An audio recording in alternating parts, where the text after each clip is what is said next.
আহমেদাবাদ বিমান দুর্ঘটনায় 242 জনের মধ্যে একজনের অলৌকিক বেঁচে থাকার গল্প আজ আমরা শুনব। 12 জুন 2025 আহমেদাবাদ বিমানবন্দর থেকে এক সাধারণ দিনের মতোই যাত্রা শুরু করেছিল এয়ার ইন্ডিয়া AI-171 ফ্লাইট, কিন্তু কয়েক সেকেন্ডের মধ্যেই বদলে গেল সব কিছু। 242 জন যাত্রীর মধ্যে একমাত্র একজন যাত্রী অলৌকিকভাবে বেঁচে ফিরল। কিভাবে? আসুন আজ সেই গল্পই জানি। দুপুর 1:38 বোয়িং 487-8 ড্রিম লাইনারটি আহমেদাবাদ থেকে লন্ডনের উদ্দেশ্যে উড়ান দেয়। সব কিছু স্বাভাবিক মনে হচ্ছিল, কিন্তু মাত্র 650 ফুট উচ্চতায় পৌঁছানোর পরই শুরু হয় প্রবলেম। বিমানের ইঞ্জিন বন্ধ হয়ে যায়।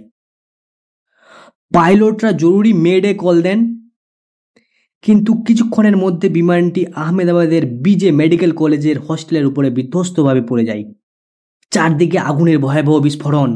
শুধুমাত্র অলৌকিকভাবে বেঁচেছিল 32 বছর বয়সী বিশ্বাস কুমার শ্যাম রমেশ, যার সিট নাম্বার ছিল 11A। এটি ছিল একটি অলৌকিক ঘটনা।